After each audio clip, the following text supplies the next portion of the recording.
সিলেটের আলোচিত ভাইরাল ফুলকন্যা ফাইজা আক্তার মায়শা এর দায়িত্ব আনুষ্ঠানিকভাবে গ্রহণ করেছেন বিশিষ্ট দানশীল ব্যক্তি ফাহিম আল চৌধুরী।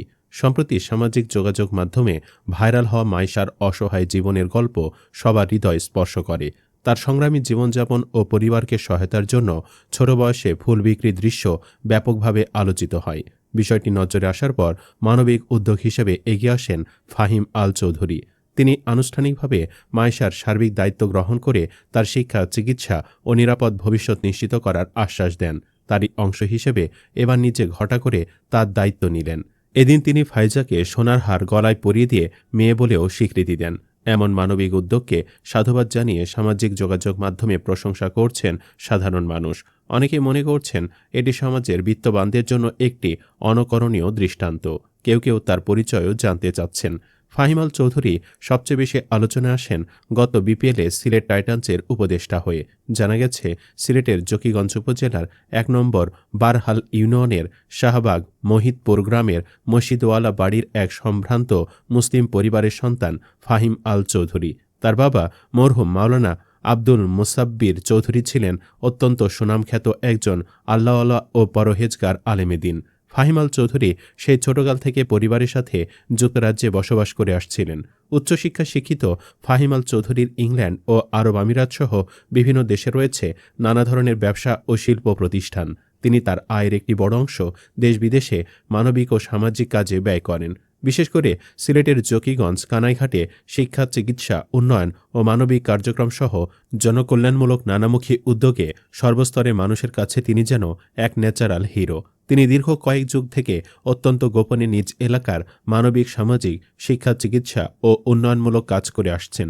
গত কয়েক বছর থেকে তিনি নিজের নামে প্রতিষ্ঠিত ফাহিম আল চৌধুরী ট্রাস্টের মাধ্যমে নানা ধরনের সেবা ও উন্নয়নমূলক কাজ করে যাচ্ছেন।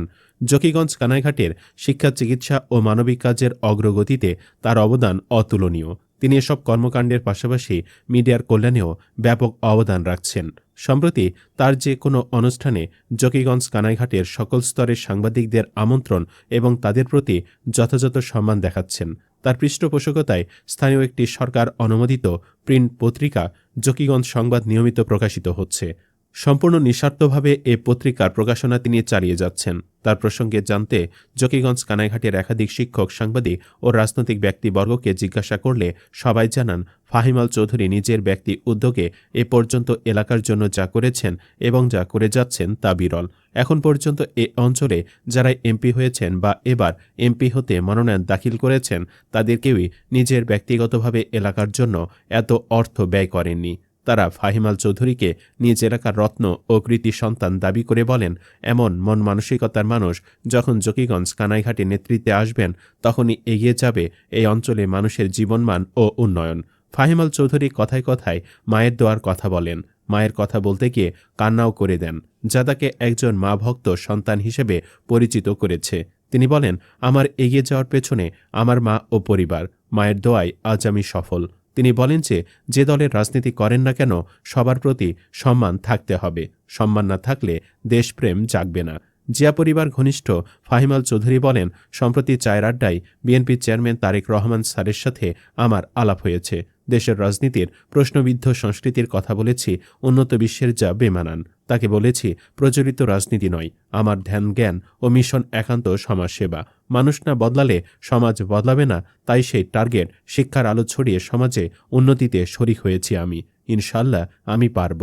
আমার মায়ের দোয়ায় যে খাতে আমি হাত দিয়েছি, সেখানে স্বর্ণ ফলেছে। বন্ধুরা, প্রতিটা জেলায় খুব বেশি নয়, ফাহিমের মতো ২-৩ জন করে লোক থাকলে জেলা বদলে যেতে পারে। কি বলেন? আপনাদের এলাকায়ও কি এমন কাউকে মিস করেন না? জানাতে পারেন কমেন্টে। ধন্যবাদ।